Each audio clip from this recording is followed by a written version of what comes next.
ce réplique-là, dans cette réplique-là, ce temple-là, ce temple-là est répliqué donc dans le temple de Salomon. Et donc, qu'est-ce qu'on retrouve dans la tente d'assignation? Qu'est-ce qu'on retrouve dans les deux tentes? Voilà donc les spécificités qu'il faut qu'on donne. Et dans chaque spécificité, on retrouve ça dans toutes les églises aujourd'hui, que ce soit dans la méthode d'adoration, que ce soit dans la méthode de recevoir Dieu, que ce soit dans la méthode de prier, que ce soit dans la méthode de recevoir quoi que ce soit. Et donc c'est une erreur gravissime des serviteurs de Dieu. Donc on est en train de errer depuis 3000 ans. C'est vrai, on a parlé d'avoir un sens, mais les serviteurs de Dieu, j'espère qu'ils m'écouteront ceci. Donc, dans les deux temps, comme j'ai expliqué la semaine passée en termes de sommet, de résumé, c'est ceci. La première chose à prendre en considération, c'est dans la première temps d'assignation, il y a trois objets très importants qui sont très significatifs pour toutes les religions abrahamiques, dans ton sens. Ok? Toutes les religions abrahamiques se retrouvent dans la première tente. Toutes les religions abrahamiques se retrouvent dans la deuxième tente. C'est-à-dire la tente très sainte. Ou, comment on appelle ça? La tente très sainte. Elles sont dans les tentes. Avant d'entrer dans le temple. Donc, je l'ai expliqué depuis 2019, je parle du sang. Les gens ne prennent pas ça en considération parce qu'on est plus.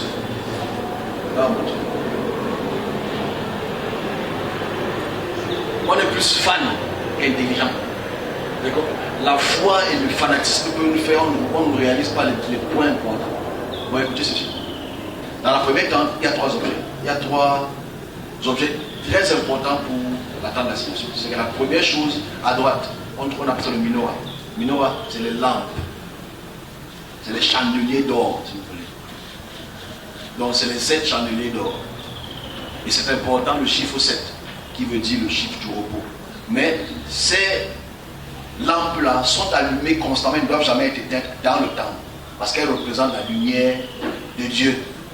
Regardez ça. Elles représentent la lumière de Dieu dans la première tente. Il y a deux tentes. Ok? À droite de la tente, en entrant en tant que grand prêtre, il y a une table, il y a les pains de proposition. Ces pains-là, c'est des pains qui ne sont pas mangés par tout le monde, qui ne sont que mangés par les lévites et les prêtres. Donc, c'est des pains bénis, qui est la représentation aujourd'hui du Christ. Est-ce qu'on se comprend? Est-ce qu'on est ensemble? Parce que je fais une fois les corrélations rapides pour qu'on puisse comprendre. Devant, maintenant, au bout de l'entrée de la tente d'assignation, il y a ce qu'on appelle l'autel des encens. L'autel des encens, c'est le parfum pour parfumer la pièce, pour une bonne odeur à Dieu. C'est un parfum qui est donc repris aussi dans le christianisme. Ce sont les prières des saints. C'est très important de prendre chaque point important pour les pseudo-religions qui viennent après. Si je ne touche pas les autres religions, dans le sens chrétien, musulman, le reste, parce qu'en fait, si la base n'est pas correcte, le reste ne peut pas être correct. C'est que si la base, il est caduque, utopique, irrévérencieux, le reste ne peut pas être correct. Donc, voilà les trois objets, il faut qu'on les explique un peu en détail. Avant d'entrer dans la chambre ou la pièce très sainte. Parce que dans la pièce très sainte, ce n'est que le grand prêtre qui peut y entrer. Aucun humain ne peut entrer. Parce que bibliquement, tu y entres, tu meurs. Parce que n'oublions pas que quand Dieu passe quelque part, tu touches, tu meurs. Je vais expliquer ça tout à l'heure, à quel point c'est d'une folle intelligence. Donc, les trois objets-là sont très importants. Mais avant que tu n'entres dans le temple ou dans la première tente, il y a ce qu'on appelle les bouches d'égout à l'extérieur. Ces bouches d'égout ont deux fonctions. La première fonction de ces bouches d'égout, c'est d'abord ce qu'on appelle les mikvéot ou les mikvés. Bon, ceux qui ne connaissent pas l'hébreu, ceux qui les Hébreux parlant vont me comprendre. C'est-à-dire, ce sont des égouts pour la purification. Parce qu'avant que tu n'entres dans le temple, tu es déjà d'abord impur. Donc tu ne vas pas donc rendre le temple impur. Voilà même pourquoi dans les textes des Hébreux, il est donc très clair que tu ne peux pas donc venir déposer une offrande comme tu n'es pas pur. Parce que l'homme qui touche le porc et tout le reste, et les nourritures impures, deviennent aussi impurs. Ça c'est très important de comprendre. Donc les mikvéot, c'est ce que vous appelez le baptême. Parce qu'avant de venir vers Dieu, il faut d'abord être purifié. On ne retrouve pas les purifications au village. Hein? Parce que la purification des Hébreux, c'est quand même les Hébreux. Normalement, ça devait faire rire. Mais gardez le rire là pour la fin. C'est-à-dire que quand les Hébreux se purifient, c'est bon. Mais quand les Bantous se purifient, c'est mauvais. Mais il n'y a pas de corrélation entre les deux. Bref. Donc quand les prêtres aroniques ou lévitiques se purifient, ils ont une deuxième chose qu'ils pratiquent. Ils prennent les chèvres, les chevaux, les bêtes pour sacrifier cela. Parce que le sacrifice est très important. Parce que je n'ai pas pris ça la semaine passée, parce que je vais prendre la peine d'expliquer ça aujourd'hui avec beaucoup de plus. Donc le grand prêtre qui prend la chèvre, le bouc et quoi que ce soit comme animal, le tranche la gorge. Donc la deuxième partie des égouts à la droite joue maintenant comme évacuation de toute forme de liquide sorti du corps de l'animal. Imaginez les jours des grandes fêtes comme le Yom Kippour où on tue des milliers de bêtes. Imaginez le sang qui aspire. Parce qu'il faut, le sang là a une utilité. On dort plein d'images. Et dormir, pas dormir ici, parce que ce que vous c'est normal. Mais je dis, on dort. Parce qu'en fait, quand le grand prêtre lui prend le sang dans ce bol, parce qu'il prend ça dans un bol, il va donc vers la deuxième tente d'assignation que lui seul peut entrer et s'assure qu'il prend le sang et asperge ça sur le mercy seat, c'est-à-dire sur l'arche entre les chérubins. Donc il prend ce sang, il asperge ça 7 fois sur, on va parler de ça tout à l'heure, la signification de l'aspersion du sang sur l'arche de Dieu. Et quand il finit de poser cette action, il y a une manifestation extraordinaire. On va applaudir pour Jésus-Christ. Une manifestation extraordinaire. Mais quand on fait ça au village, c'est la sorcellerie. Non, je mets les deux une fois pour qu'on puisse faire la corrélation. Quand on fait ça au village, c'est la sorcellerie. Mais quand c'est un juif qui le fait, c'est la grâce de Dieu. Non, on ne voit pas la corrélation. Parce qu'on est dû. Le gari est dans les yeux. On a le gari sec. Non, c'est très important. Very important. Parce que si le grand prêtre ne le fait pas, il n'y a pas Yom Kippour, qui veut dire l'entonnement. Parce que l'aspersion du sang sur cet autel où Dieu s'assoit entre les chérubins, c'est ça qui est absolu, c'est ça qui efface le péché de tout un peuple. Ça n'a rien à voir avec le christianisme, hein, même s'il n'a pas la même chose. Je suis encore sur le point de base qui a donné les autres formes d'idéologie. Parce qu'on oublie que la mort du Christ est l'entonnement pour le peuple. On ne voit pas, c'est pas la même chose. Pour lui, c'est quand même différent. Pour lui, c'est quand même plus haut. Non, c'est très haut en fait. Mais quand les Sawa le font, les gars, les Bablékés le font, c'est très bas. Ils appellent le diable. Il faudrait que les serviteurs de Dieu se réveillent. On appelle ça l'anac en plein jour. On nous a anaqué en plein jour. Pas des serviteurs. Les gens, s'il vous plaît, si vous voulez faire vos sacrifices, faites-les. On se comprend? Faites, je n'ai rien contre vous. Je m'adresse aux gens qui doivent donner l'information réelle. Donc, revenons avant de prendre le sang, parce que le sang est tellement important. C'est tellement important parce qu'il se passe une chose extraordinaire. Comme on va dire tout à l'heure, que j'ai vu la semaine passée, dans Exode chapitre 40. Très, très intéressant. Je vais lire Exode chapitre 30 parce que je ne veux pas dire les choses sans que ça soit dans le contexte. Je ne veux pas tout lire parce que c'est vraiment ennuyeux. Tu feras, Exode 30, tu feras l'autel pour brûler le parfum. Tu le feras de bois d'acacia. Sa longueur sera d'une coudée, c'est-à-dire à peu près 40 cm. Sa largeur sera de 2 coudées, sera carrée. Une hauteur sera de 2 coudées. Tu feras les cornes qui sortiront de l'autel. Parce que les cornes qui sortiront de l'autel, les cornes là représentent la puissance. Okay? Dans le sens des Hébreux, bien sûr. Tu couvriras d'or au-dessus des côtés, autour des cornes, et tu feras une bordure autour du manche. Voilà. Je vais lire à partir du verset 7. Aaron, il fera brûler du parfum odorifiant. Il fera brûler chaque matin lorsqu'il... C'est Dieu qui parle ici. On dit que c'est Dieu. Parce que vous ne pouvez pas dire que c'est Ivo qui dit. C'est Dieu qui dit. Tu feras brûler lorsqu'il préparera une lampe. Il fera brûler aussi entre les deux soirs. Entre les deux soirs. Lorsqu'il arrangera les lampes. C'est ainsi que l'on brûlera à perpétuité du parfum devant l'Éternel parmi vos descendants. Je ne sais pas ce qu'on sait que ça veut dire à perpétuité. Ça veut dire éternellement. Donc déjà même, on doit se poser la question. Donc les chrétiens ont tourné ça maintenant. Nous maintenant c'est les prières. Mais bon, le christianisme est très fort, on est très fort. Mais bon, les chrétiens ne fouillez pas encore, on n'a pas fini. Vous n'offrirez sur l'autel ni aucun étranger, ni parfum étranger, pardon, ni holocauste, ni offrande, et vous n'y répandrez aucune libation. C'est-à-dire sur là où on dépose les parfums, bien sûr. Une fois chaque année, Aaron fera des expiations sur les cornes. C'est quoi l'expiation? Ce que j'explique tout à l'heure, c'est l'aspersion de sang. Et lorsque Aaron, bon, il va me dire, je vais le lire jusqu'à la fin. Aaron fera des expiations sur les cornes de l'autel avec le sang de la victime expiatoire. Pardon. Il sera fait des expiations une fois chaque année. C'est ça qu'on appelle le Yom Kippour.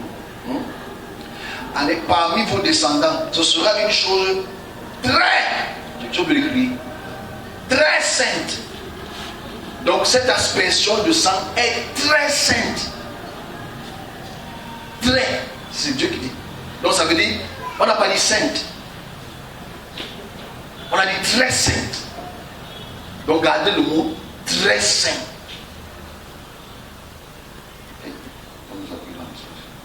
L'Éternel parla à Moïse et dit, l'Éternel c'est votre Dieu. Lorsque tu compteras les enfants d'Israël pour en faire des dénombrements, chacun d'eux paiera à l'Éternel le rachat. Ça, je ne veux pas dire la partie ici, parce que ça c'est très grave. Sautons ça, pardon. Sinon, vraiment, ça va porter des polémiques. Mais si vous voulez lire ça à la maison, verset 13, c'est très grave, verset 13 est très grave. Je te pose la question, qu'est-ce que Dieu a à foutre avec le rachat d'une personne? On ne sait jamais. Mais il faut l'Esprit de Dieu pour comprendre ça. Ben, je dis quand même. Lorsque tu paieras, je dis quand même. Lorsque tu compteras les enfants d'Israël pour en faire des moments que tu l'avais compté, chacun d'eux paiera à l'Éternel le rachat de sa personne afin qu'il ne soit fait pas.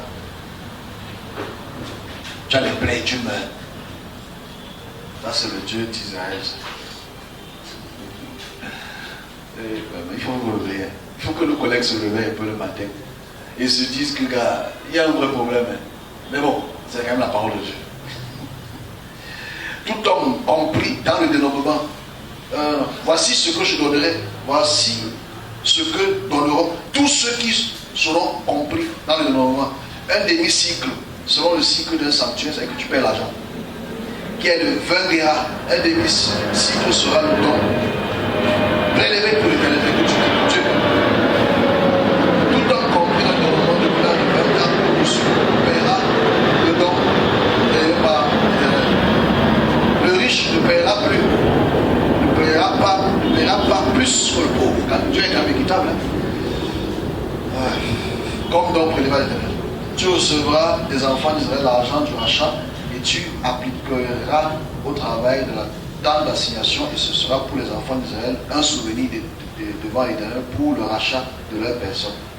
Donc voilà comment, ça c'est pas le plus important. On prend maintenant la suite, s'il vous plaît, on va y aller rapidement. 18. Tu feras une cuve d'airain avec la base d'airain pour l'ablution.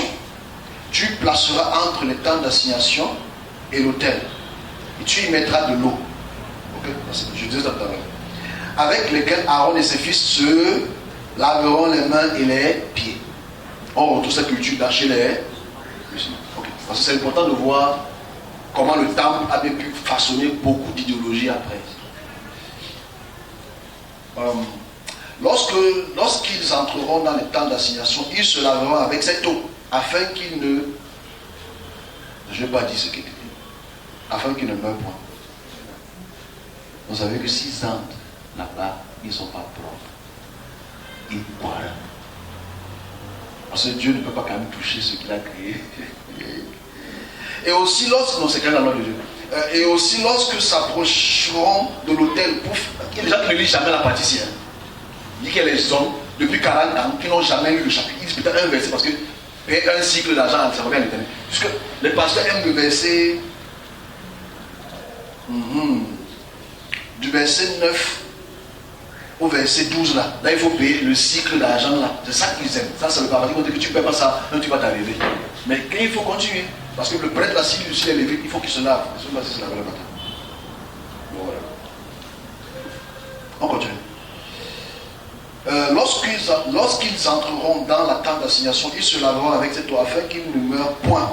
Et aussi lorsqu'ils s'approcheront de l'autel pour faire le service et pour offrir des sacrifices à l'Éternel. C'est un Dieu qui aime les sacrifices, ça tout le monde le sait. Ils se laveront les mains et les pieds afin qu'ils ne meurent point. Ce sera une loi perpétuelle pour Aaron, pour ses fils et pour la descendance. Et on réalise cela dans l'évangile aussi. C'est-à-dire, on demande aux disciples de Jésus-Christ pourquoi ils ne se lavent pas les mains et les pieds dans cette scripture. Voilà. On continue ainsi. Il faut qu'on lise. Après le chapitre 40, on va entendre l'explication rapide. Parce qu'il faut quand même qu'on se dise ce qu'on lit. Ce que je dis, c'est quand même textuel. Ok, verset 23. Prends des meilleurs aromates, 500 cycles de myrrhe. Voilà pourquoi il y a des pasteurs qui aiment bien vous donner le myrrhe. Parce que c'est avec ça qu'on a embaumé Jésus Christus. De celle qui coule d'elle-même, la moitié, soit 250 cycles de cinnamon aromatique, 250 cycles de roseau aromatique, 500 cycles de casse selon les cycles sanctuaires, un hin d'huile d'olive. Tu feras avec cela une huile pour onction sainte. Vous savez que c'est ça qu'on doit oindre les gens. Donc dites à vos pasteurs que quand il va vous oindre avec l'huile, qu'il s'assure qu'ils aient mis tous les aromates là-dedans. Si n'est pas ça dedans, ce n'est pas une huile sainte. Il faut rester dans les textes. Donc pour l'onction, c'est une composition de parfum selon l'art du parfumier. Ce sera l'huile pour l'onction sainte. Quand un prêtre veut entrer dans la tente, il doit se oindre de cette huile-là. Sinon, il meurt. Tu en oindras. La tente d'assignation est large. Et que tu la oindes la tente d'une huile sainte alors que la tente est déjà sainte. Bon, on prend compte.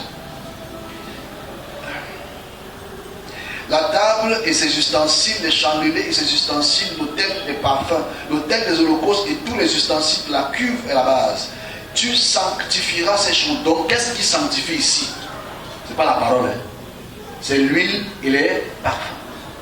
Mais aujourd'hui, on est sanctifié par là. Amen. Elles seront très saintes. C'est écrit, hein? Très saintes. Tout ce qui les touchera sera sanctifié. Voilà pourquoi il y a le débat sur un passage dans Matthieu. Que qu'est-ce qui purifie le temple? L'offrande ou le temple qui purifie la personne? Parce que si quelqu'un est impur, il va avec une offrande impure, qu'est-ce qui va le purifier ou le dépurifier? Les débats concrétiques, comme on dit encore. On continue. 30. Tu oindras Aaron et ses fils. Tu qui? Moïse, bien sûr. Et tu les sanctifieras pour qu'ils soient à mon service dans le sacerdoce. Tu parleras aux enfants d'Israël et tu diras: ce sera pour moi l'huile de l'onction sainte parmi vos descendants. On n'en répandra point sur le corps d'un homme ordinaire, non. Et vous n'en ferez point semblable dans les mêmes proportions. Elle est sainte et vous la regarderez comme sainte. Quiconque en composera de semblable ou en mettra sur un étranger sera retranché de son bien, qui va être chassé.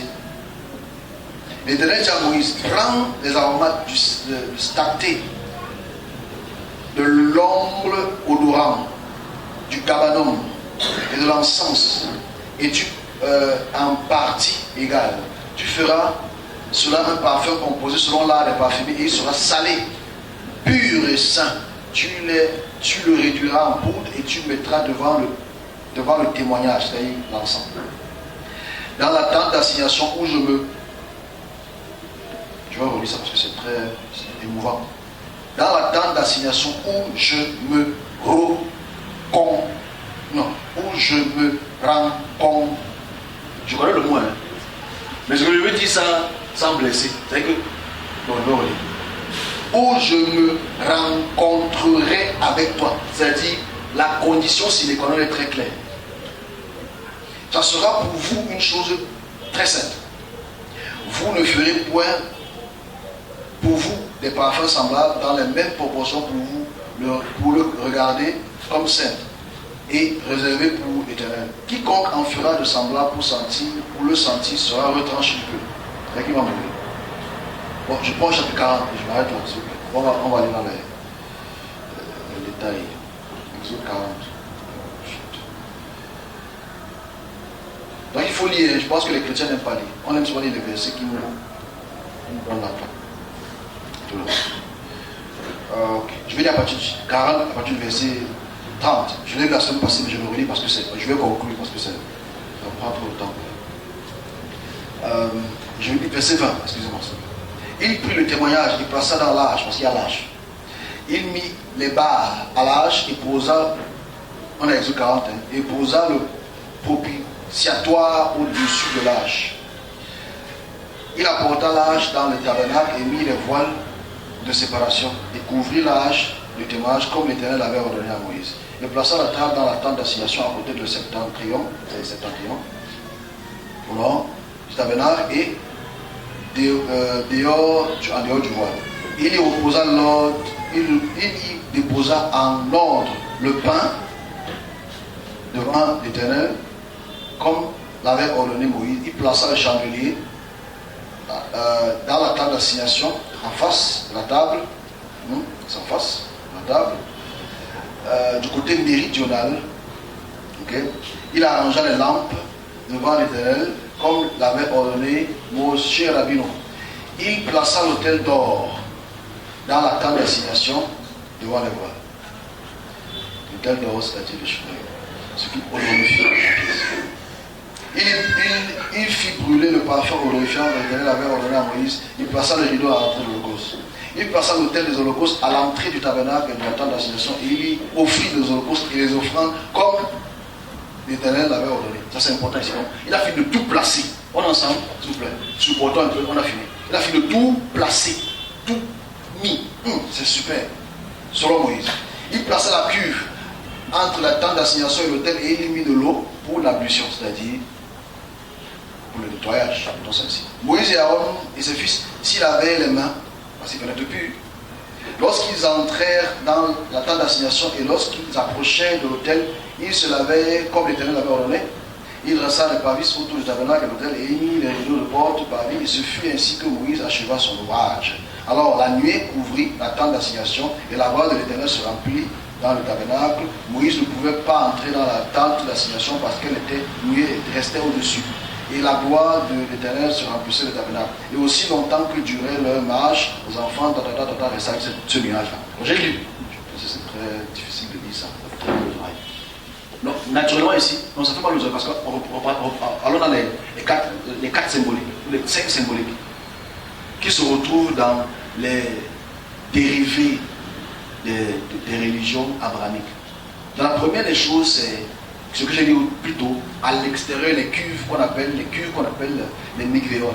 C'est-à-dire là où à gauche, on se lave les mains et les pieds pour être pur, là où à droite, c'est l'évacuation. À l'entrée de la tente d'assignation, dans le bol, là, tu mets le sang, et à l'entrée de la tente d'assignation, à ta gauche, tu vois la lumière, le menorah.